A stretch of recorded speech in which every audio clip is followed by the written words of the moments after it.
E o Aiello costuma dizer que esse Palmeiras não é... Agora já estamos em abril, né? Mas não parece. Você quer atualizar? Estamos em setembro. O Palmeiras está em setembro, Início de setembro. E aí eu queria chamar a atenção para o seguinte, né? Para a percepção já que eu acho que o Abel já teve disso.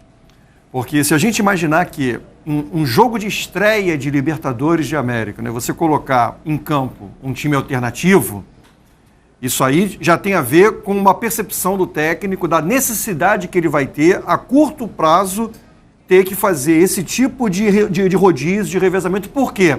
Porque a temporada para o Palmeiras, talvez o Palmeiras chegue no ápice da questão física com a temporada ainda em andamento.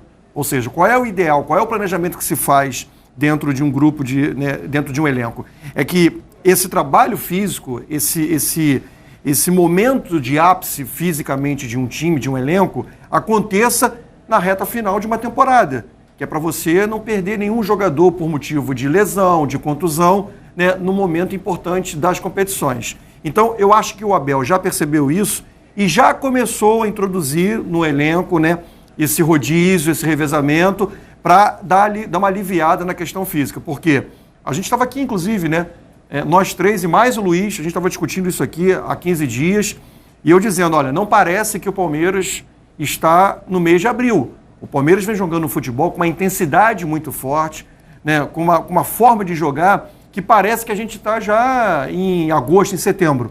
Mas isso tem um preço, que é o desgaste físico. Então, acho que o Abel já começou a perceber isso e está tirando um pé nesse quesito. Tem uma explicação também, né? Que é um treinador que está há 2 temporadas. Sim. Você não pode cobrar que um treinador tenha essa capacidade de gerir o elenco, de colocar, de ter inclusive esse controle da intensidade dos jogos em que ele vai precisar escalar menos titulares ou colocar outros jogadores em campo. É claro que ele tem uma resposta muito positiva, como o Luiz destacou, de jogadores que foram muito bem nessa última partida e que teoricamente são reservas, mas ele só consegue ganhar esse rodízio de elenco, ter esse conhecimento dos jogadores que ele tem à disposição para saber exatamente onde ele pode mexer e controlar, inclusive, o desgaste de alguns deles, porque ele tem tempo de trabalho.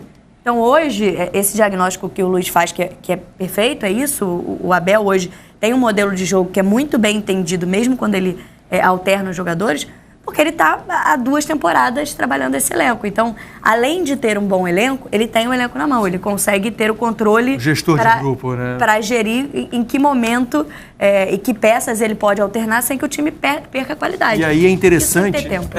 E assim, não só o treinador, mas também os jogadores entenderem isso. Porque isso precisa de um feedback dos jogadores. Porque se o jogador não entende isso, começa a criar um ruído na comunicação entre o treinador e os jogadores. A partir do momento que o técnico consegue gerir bem esse grupo e o grupo entenda isso, a gente costuma dizer, né, o jogador não olhe para o técnico, não veja, né, uma expressão do futebol, né, não tem trairagem.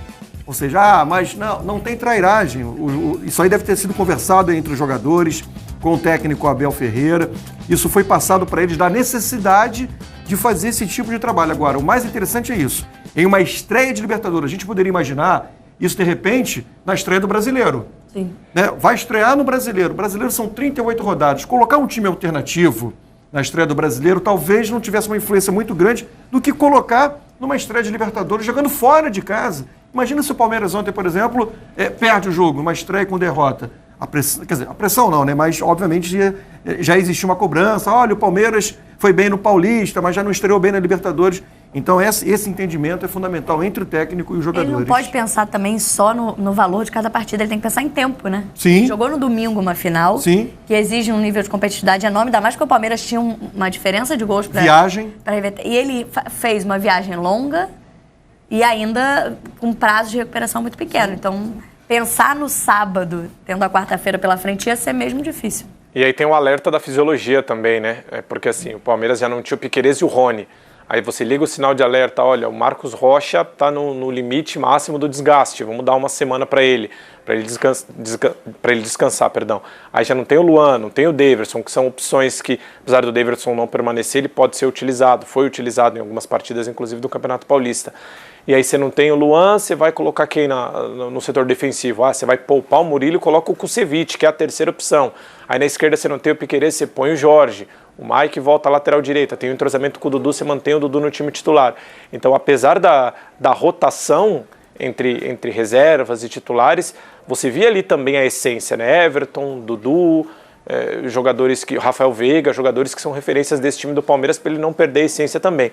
E a gente viu o campeão do segundo tempo, até o Giovani, que foi destaque do time campeão da Taça São Paulo, teve uma oportunidade, o Breno Lopes voltou a ter uma oportunidade, e principalmente o Gabriel Menino, que teve aquele problema de não ida para o Mundial, de ter sido colocado como a terceira opção no meio de campo, junto com o Patrick de Paula, e agora você vê ele voltando com o tempo. A gente tem os dois exemplos aí, só no setor defensivo que o Palmeiras não mexeu no segundo tempo, do time titular para o time reserva, mas no meio de campo o Jailson foi expulso, e aí obrigou o João Martins... Aí, né?